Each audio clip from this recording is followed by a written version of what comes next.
আজকে আমরা দেখবো দ্য স্বামী অ্যান্ড মাদার ওয়ার্শিপের পার্ট 3। আজকে আমরা দেখবো স্বামী গেছিল মহর্ষি দেবেন্দ্রনাথ ঠাকুরের কাছে, সেখানে তার সঙ্গে কি কথোপকথন হলো। আর স্বামী বিবেকানন্দ যে মা কালীকে বিশ্বাস করতেন না, হ্যাঁ এটাই সত্যি কথা, স্বামী বিবেকানন্দ মা কালীকে বিশ্বাস করতেন না।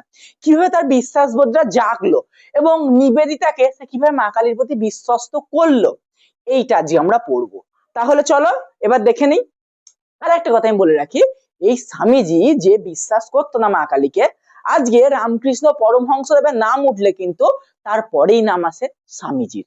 তাহলে তিনি কতটা নিজেকে উদ্বুদ্ধ করেছিল মায়ের আরাধনায়। বেশ, চলো এবার দেখে নিই আমরা মেন স্টোরিটা। অ্যানাদার ডে, অন্যদিন, হি ওয়াজ গোয়িং উইথ মি, সে আমার সঙ্গে গেছিল টু ভিজিট, ঘুরতে, দ্য ওল্ড মহর্ষি দেবেন্দ্রনাথ টেগর। আচ্ছা, মহর্ষি দেবেন্দ্রনাথ টেগর কে গো? মহর্ষি দেবেন্দ্রনাথ ঠাকুর হচ্ছে, বা মহর্ষি দেবেন্দ্রনাথ টেগর হচ্ছে রবীন্দ্রনাথ ঠাকুরের বাবা, রবীন্দ্রনাথ টেগরের বাবা। এবার মহর্ষি দেবেন্দ্রনাথ ঠাকুর কি ব্রহ্ম সমাজের একজন মেম্বার ছিলেন। আচ্ছা, এই ব্রহ্ম সমাজকে প্রতিষ্ঠা করেছিল জানো? এই ব্রহ্ম সমাজ প্রতিষ্ঠা করেছিল রাজা রামমোহন রায়। ইন দ্য সেকুলেশন, সেকুলেশন বলতে নির্জনে, of the his home Jorasanko, তার বাড়িতে জোড়াসাঁকো। এইবার দেখো, জোড়াসাঁকোয় তোমরা জানো রবীন্দ্রনাথের ফ্যামিলি জমিদার ফ্যামিলি, তো তার বাড়িতে সবসময় একটা হই হট্টগোল লেগেই আছে। তাই সে কি করেছিল, জোড়াসাঁকোতে গেছিল, বা জোড়াসাঁকো ঠাকুর বাড়িতে তো জমিদার ফ্যামিলি হই হট্টগোল হচ্ছে, একটা নির্জন জায়গায় সে ছিল এবং যেখানে সে দেখা করতে গেছিল, বাড়ির মধ্যেই কিন্তু। হ্যাঁ, অ্যান্ড বিফোর উই স্টার্টেড, আমরা কিছু বলার আগে, হি কোশ্চেন মি, সে আমাকে জিজ্ঞেস করলো অ্যাবাউট এ ডেথ সিনস, একটা মৃত্যুর ঘটনা, at which I had been present the night before, যেটা আমি আগের দিন রাতে সেই ঘটনাস্থলে উপস্থিত ছিলাম, অর্থাৎ একটা মৃত্যুর ঘটনা যেখানে আমি আগের দিন রাতে উপস্থিত ছিলাম। I told him eagerly of the sudden realization that had come to me. The religion were only language. আমার সাডেন রিয়েলাইজেশন, আমি বললাম তাকে যে আমার যে একটা রিয়েলাইজেশন, যে একটা আমি যেটাকে রিয়েলাইজ করেছি সেইখান থেকে, that had come to me, আমি এইটা বললাম যে আমার রিয়েলাইজেশন থেকে আমি বললাম যে কি বললাম, দেখো লাইনটা খুব important. The religious were only language, ধর্ম একমাত্র ভাষা, অ্যান্ড এবং we must speak to man in his own language, এবং আমাদের প্রতিটা মানুষের সঙ্গে তার নিজস্ব ভাষায় কথা বলা উচিত। His whole face lighted up at the thought, তার যে মুখটা, তার মুখটা দেখো লাইটেড আপ বলতে তার মুখটা উজ্জ্বল হয়ে গেল, তার কথাটা শুনে এতটা অ্যাপ্রিসিয়েট, মানে তার কথাটা শুনে এতটা তার কি বলবো গর্ববোধ হলো যে তার মুখটা উজ্জ্বল হয়ে গেল, এবং সে বললো ইয়েস, হ্যাঁ, হি এক্সক্লেমড, সে এক্সপ্লেন অর্থাৎ এক্সক্লেমড, তার অনুভূতিতে বললো হ্যাঁ। And Ramakrishna Paramahamsa was the only man, এবং রামকৃষ্ণ পরমহংস একমাত্র মানুষ, হু থট দ্যাট, যে এটা মনে করে, হু টট দ্যাট, সরি, যে এটা শেখায়। He was the only man, সে একমাত্র মানুষ, who ever had the courage to say that we must speak to all man in their own language, সে একমাত্র যেটা শেখায় যে আমাদের প্রতিটা মানুষের সঙ্গে তার নিজের ভাষায় কথা বলা উচিত। দেয়ার কেম এ ডে, তারপরে একটা দিন আছে, হি ফাউন্ড ইট নেসেসারি, যখন সে দেখে এটা গুরুত্বপূর্ণ, to lay down with unmistakable clearness his own position in the matter of mother worship, এই যে মায়ের পুজো কেন আমরা করি বা করবো, এইটা পরিষ্কার ভাবে বলার। I was about the lecture at Kalighat, অর্থাৎ আমি বলবো, দেখো এখানে বিবেকানন্দ বলছে আমি তো মা কালীকে বিশ্বাস করতাম না, এবার কি করে আমি বিশ্বাস করলাম, কি করে আমার মায়ের প্রতি ভালোবাসা এলো, এইটা আমি কোথায় বলবো, I was about to lecture at the Kalighat, আমি কালীঘাটে বলবো। And he came to instruct me, এবং সে আমার কাছে এলো, দ্যাট, এটা জানার জন্য, সরি, অ্যান্ড এবং হি কেম টু ইনস্ট্রাক্ট, এবং যারা এখানে আসতে চায় মি আমার কাছে, দ্যাট ইফ এনি ফরেন, এমনকি যদি কোনো বিদেশিও আসে, friend should wish to be present, তারা অবশ্যই প্রেজেন্ট থাকতে পারে, they have to remove their shoes, তাদেরকে মন্দিরে উঠতে হবে জুতো খুলে, and sit on the floor, এবং মেঝেতে বসতে হবে, like the rest of the audience, অন্যান্য অডিয়েন্সের মতো। In that presence no exception are to be made, তাদের জন্য আলাদা কোনো রকম ব্যবস্থা থাকবে না। I was myself to be responsible for this, আমি এটার জন্য, আই ওয়াজ মাইসেলফ, আমি to be responsible for this, এই দায়িত্ব তিনি আমাকে দিয়েছিলেন। এইবার দেখো এইখানে বিবেকানন্দ কি বলছে, যেই আসুক যেই বসুক আমি আমার কাছে ঠিক থাকবো, তাকে জুতো খুলে মন্দিরে ঢুকতে হবে, তাকে জুতো মেঝেতে বসতে হবে, অর্থাৎ তোমাকেও এই জিনিসটা মনে রাখতে হবে, বিবেকানন্দর যেটা কথা বলা, যাই হয়ে যাক, পরিস্থিতি যাই থাকুক, নিজের প্রতি সৎ থাকবে। তুমি যতদিন নিজের প্রতি সৎ আছো, তোমাকে কেউ নড়াতে পারবে না। পরিশ্রম করো, আজ ফল পাচ্ছে না, কদিন পর পাবে, কিন্তু পাবে। কোনদিন অসৎ পথ অবলম্বন করবে না। বেশ, এবার পরের প্যারাটা দেখি। আফটার সেইং অল দিস, এসব কিছু বলে, however he lingered before going and then making sigh reference to colonel Hay's poems in guardian angels. এবং কি বললো, আফটার সেইং অল দিস, এই সব কিছু বলে, হাউ এভার, যাই হোক, হি লিঙ্গার, দাঁড়িয়ে যাওয়া, মানে একটু থেমে যাওয়া, বিফোর গোয়িং, যাওয়ার আগে, and then making A Sai reference, একটা রেফারেন্স দিল, কার বইয়ের দিল না, to colonel Hay's poem, colonel হের লেখা একটা কবিতা। দেখো কলোনেল হের ছবিটা তোমরা এইখানে দেখতে পাচ্ছ, এনার লেখা একটা কবিতা, অফ গার্ডিয়ান অ্যাঞ্জেলস, অর্থাৎ মেনলি গার্ডিয়ান অ্যাঞ্জেলস এর বাংলা হচ্ছে অভিভাবক দেবদূত। অর্থাৎ দেখো, অভিভাবক কখন দেবদূত হয়, ধরো তোমার অভিভাবককে, তোমার মা, বাবা, দাদু, ঠাকমা, সবাই। এইবার তুমি যখন কোন একটা বাড়িতে ভুল করছো, ধরো তোমার মা তোমাকে মারতে যাচ্ছে, দাদু কি বলছে, এই মেরো না, মেরো না। এটা খুব মজার সময়, মা মারতে যাচ্ছে, দাদু বলছে এই মেরো না, এই আমাদের মেরো না, বংশের প্রদীপ, মারছে কেন এইভাবে, ছেলেকে মারতে নেই। এই জিনিসটা কি বলছে, অভিভাবক দেবদূত, অভিভাবকই বাঁচিয়ে দিত। এই জিনিসটা খুব মজার। আবার এমন হতো যে মা মারছে, বাবাও সঙ্গে মারছে, কেউ বলছে না মেরো না, দুজনাই পিটিয়ে দিচ্ছে, হতে পারে। দেখো তারপরে কি বলছে, that is precisely my position about Brahman and the gods. I believe in Brahman, the god and gods. আমি বিশ্বাস করি ব্রাহ্মণ, অর্থাৎ ব্রহ্ম সমাজের যে নীতি, আমি প্রথম দিন বলেছি ব্রহ্ম সমাজের নীতি হচ্ছে সত্য, কোন রকম কুসংস্কার, কোন রকম কোনো কিছু মানা ব্রহ্ম সমাজের নীতি নয়, and not anything else, এবং অন্যান্য কিচ্ছু না। He was evidently মানে মেনলি ক্লিয়ারলি বা পরিষ্কারভাবে afraid that my intellectual difficulty would lie here his own must have done in the incompatibility of the exclusion. দেখো এক্সক্লুশন মানে হচ্ছে উন্নতি সাধন, ইনকমপ্লিবিলিটি মানে হচ্ছে কনফিউশন। এইখানে সে কি বলছে, আমি মেনলি, বিবেকানন্দ কি বুঝলো যে নিবেদিতা শিক্ষিত, এই লাইনটার মানে হচ্ছে বিবেকানন্দ বুঝছে যে নিবেদিতা শিক্ষিত, তাহলে কেন সে ভগবানকে বিশ্বাস করবে, এইটা নিয়ে নিবেদিতার মনে অনেক প্রশ্ন আসছে। তাই বিবেকানন্দ নিজে রিয়েলাইজ করতে পারছে, হ্যাঁ তোমার মনে অনেক প্রশ্ন আসছে, আমি যখন তোমার সময় ছিলাম আমার মনেও প্রশ্ন এসেছিল যে কেন আমরা মানবো, কি ঠাকুরের পুজো না করলে আমার কাজ হবে না, কেন ঠাকুরকে পুজো করতে হবে। এই জিনিসটাই এখন নিবেদিতার মনে আসছে, বিবেকানন্দ এটা বুঝতে পারছে, তাই সে বলছে আমি কিভাবে মায়ের ভক্ত হলাম, আমি কিভাবে মাকে বিশ্বাস করলাম, সেটাও বলবো। আবার কি বলছে, of one definite scheme of warship with the highest বেদান্তিক theory of ব্রাহ্মণ।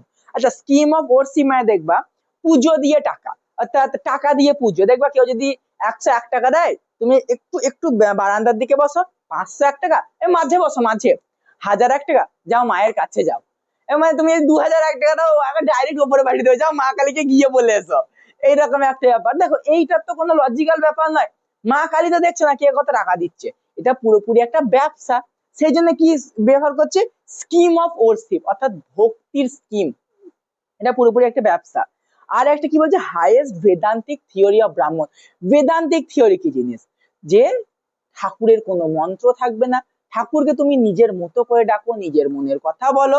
দেখো একটা কথা তোমাদের আমি বলি, রামকৃষ্ণ পরমহংসদেব তিনি কিন্তু কোনো মন্ত্র দিয়ে খুব একটা পুজো করতেন না, তিনি মা কালীকে বলতেন মা খা। এই যে ভোগ দিতে গেলে দেখবে ব্রাহ্মণ গুলো একটা ঘন্টা বাজিয়ে দিল, কিন্তু তিনি বলতেন মাকে মা খা, মা খা, তুই খাচ্ছিস না কেন, মা খা। এই যেভাবে নিজের মতো করে মা কালীকে বলতেন, এইটা হচ্ছে বেদান্তিক থিওরিতে পুজো। আর স্কিম অফ ওয়ারশিপ, ওই যে 500 টাকা দিলে ভগবান, এই 5000 টাকা দিলে ভগবানের কাছে ডাইরেক্ট মা কালীর সঙ্গে সামনাসামনি তোমার মিটিং ফিক্সড হবে, এইরকম একটা ব্যাপার। তারপরে কি বলছে, হি ডিড নট আন্ডারস্ট্যান্ড, সে বুঝতে পারেনি, that to was who stood about him, he was himself to reconciliated reconciliation মানে হচ্ছে reunion of these opposites and the witness of the truth, each following up of the train of thought. Therefore he dropped into a mood of half soliloquy and sat for a while talking disjointly, answering questions, trying to make himself yet always half absorbed in something within, if he held as if held by some spell he would not break. অর্থাৎ বিবেকানন্দ এই যে মতবিরোধ, এই যে দু রকম পুজোর মত, এই জিনিসটা বুঝতে পারতেন না। আর কি বিবেকানন্দ ছোট থেকেই সমাধি মানে ধ্যানে যেতে পারতেন, তাই তিনি মাঝে মধ্যে ধ্যানে বসতেন এবং এতটাই তিনি ধ্যানে লীন হয়ে যেতেন যে তার ধ্যানও ভাঙতো না। কোন একটা ইনসিডেন্ট ঘটনা হলো তার ধ্যান ভাঙতো না। এই লাইনটা এটাই বোঝাচ্ছে। দেখো এইখানে লাইনগুলো একটু বড় কিন্তু ভীষণ সোজা, জলের মতো বুঝতে হবে, কনসেপ্ট ক্লিয়ার করতে হবে, মুখস্থ করে আর হবে না বাবু। হাউ আই ইউজ টু হেট কালী, কেন আমি মা কালীকে ঘৃণা করতাম। হেট মানে এখানে মেনলি অপছন্দ করা বা ঘৃণা করা, তাহলে মা কালী তো অপছন্দ শব্দটাই ব্যবহার করো। কেন আমি মা কালীকে অপছন্দ করতাম? হি সেড, সে বললো, and all her ways that was the ground of my 6 years of fight that I would not accept her। এবং আমার যে এইটাই ছিল আমার যুদ্ধ, যে আমি কিভাবে 6 বছরকে মা কালীকে বিশ্বাস করলাম, এই ঘটনাটাই আমি আজ তোমাকে বলবো যে কিভাবে আমি তাকে বিশ্বাস করলাম। আমি তাকে বিশ্বাস করতাম না, কিভাবে আমি তাকে বিশ্বাস করলাম। বাট কিন্তু I had to accept her at last, আমি শেষ পর্যন্ত তাকে বিশ্বাস করি। রামকৃষ্ণ পরমহংস ডেডিকেটেড, ডেডিকেটেড মানে উৎসর্গ করা, me to her, Ramakrishna Paramahamsa আমাকে উৎসর্গ করেছিলেন তার কাছে, অর্থাৎ রামকৃষ্ণ পরমহংস আমাকে মা কালীর কাছে উৎসর্গ করেছিলেন। অ্যান্ড নাও আই বিলিভ, এবং আমি এখন বিশ্বাস করি, দ্যাট যে she guides me in every little thing, সে আমাকে সব ছোট ছোট জিনিসগুলোতে গাইড করে। আই ডু, যেটা আমি করি, অর্থাৎ আমি খারাপ করি ভালো করি যাই করি তার ইচ্ছাতে করি। সি গাইডস মি, সে আমাকে গাইড করে, তার ইচ্ছাতে আমি ভালো খারাপ ঠিক ভুল যাবতীয় যা কিছু করি।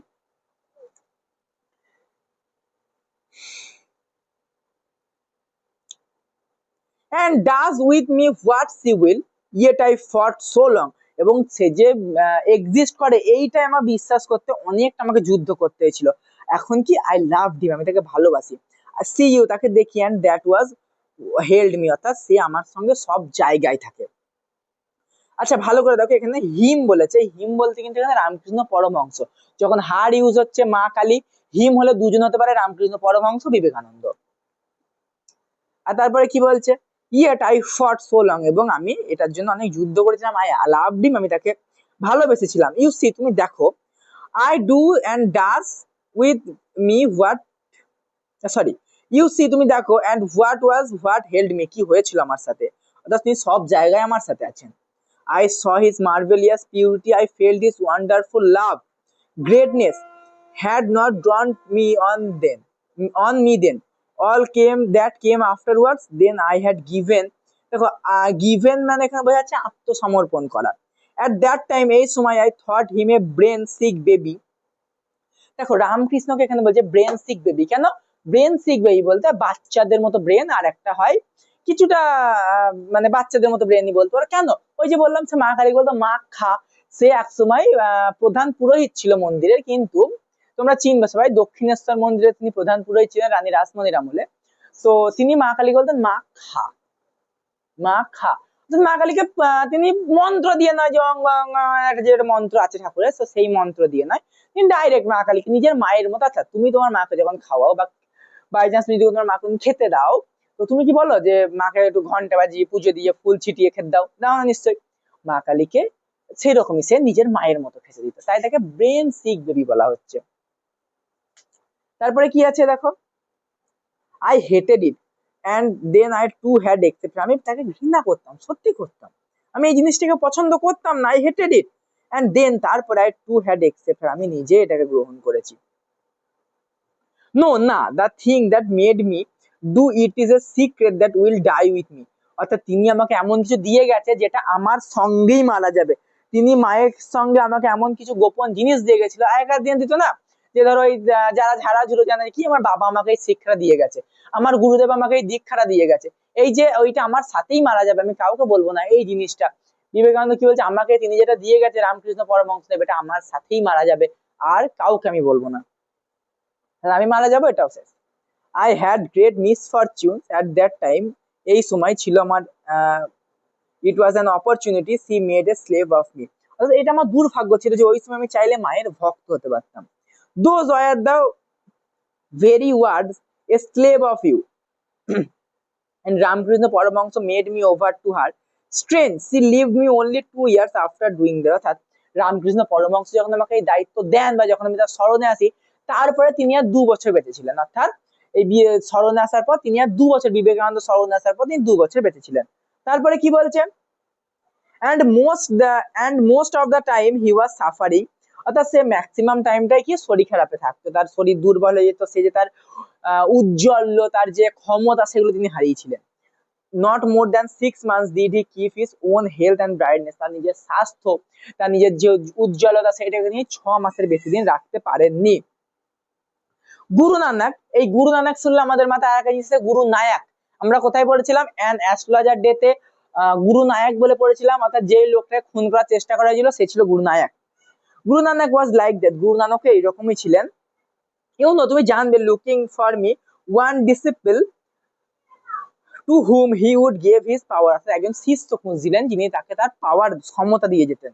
And he passed over all his own family, his children were as nothing him, till he come upon the boy to whom he gave it, and then he could die. অর্থাৎ সে তার সমস্ত শক্তি, তার যে সমস্ত দৈব শক্তি ডিসিপ্লিন তার শিষ্যকে দেন এবং তিনি দেহ ত্যাগ করেন বা মারা যান, তার যাবতীয় দৈব শক্তি তিনি মারা যান। দ্য ফিউচার, ভবিষ্যতে, ইউসে তুমি বলবে, will call Ramakrishna Paramahamsa an incarnation of Kali, অর্থাৎ ইনকারেশন হচ্ছে অবতার, তুমি বলবে রামকৃষ্ণ পরমহংসদেবকে তুমি মায়ের অবতার বলবে। এবার কি বলো, দা ফিউচার, তুমি ভবিষ্যতে, ইউসে হয়তো বলবে, will call Ramakrishna Paramahamsa incarnation of Kali, Ramakrishna পরমহংসদেবকে কালীর অবতার বলা যায়। দেখো উত্তরটা অনেকটা হ্যাঁ অনেকটা না। হ্যাঁও বলা যায়, কারণ কি তিনি মেনলি তার মা কালীর যাবতীয় দৈব শক্তি বা মা কালীর কিছুটা দৈব শক্তি রামকৃষ্ণ পরমহংসদেব পেয়েছিল, তিনি তাকে সবসময় দেখতে পেতেন।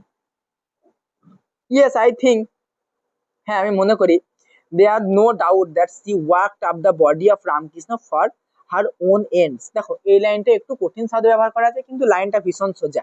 কি বলছে, কোনো সন্দেহ নেই তিনি রামকৃষ্ণকে নিজের মধ্যে বিলীন করে দিয়েছেন, অর্থাৎ কোনো সন্দেহ নেই যে তিনি রামকৃষ্ণ পরমহংসদেবকে মা কালী নিজের মধ্যে বিলীন করে দিয়েছেন। রামকৃষ্ণ পরমহংসদেব নিজের ক্ষমতাটা মা কালী নিজের যে সাধনা ক্ষমতা সে পুরোপুরি রামকৃষ্ণ পরমহংসদেবের মধ্যে বিলীন করে দিয়েছিলেন। আচ্ছা, আজকে আমরা এই পাঠ থেকে কি শিখলাম? আজকে যেটা আমরা দেখলাম, রামকৃষ্ণ পরমহংসদেবের মেনলি তার যে ক্ষমতা, তার যে দৈব শক্তি সে কিভাবে পেলো, বিবেকানন্দ কিভাবে মা কালীর ভক্ত হলো, তারপরে গুরু নানকের ব্যাপারে কিছুটা পড়লাম, আর আরেকজন নাম আমরা পেলাম, আরেকটা ক্যারেক্টার আমরা পেলাম, কার পেলাম? রবীন্দ্রনাথ ঠাকুরের বাবা মহর্ষি দেবেন্দ্রনাথ ঠাকুর। আর মেনলি লাস্টে আমরা দেখলাম যে কি মা কালীকে কি রামকৃষ্ণ পরমহংসদেবকে কি মা কালীর অবতার বলা যায়। এইটুকু জিনিস দেখো তোমরা অল্প অল্প করে ভালো করে পড়বে। দেখো আগেকার দিনে মানুষরা বলতো অল্প খাও ভালো খাও, বেশি খেলে বাবা হজম করতে পারবে না, তাই অল্প খাও ভালো খাও। আবার দেখা হচ্ছে পরের পাঠে।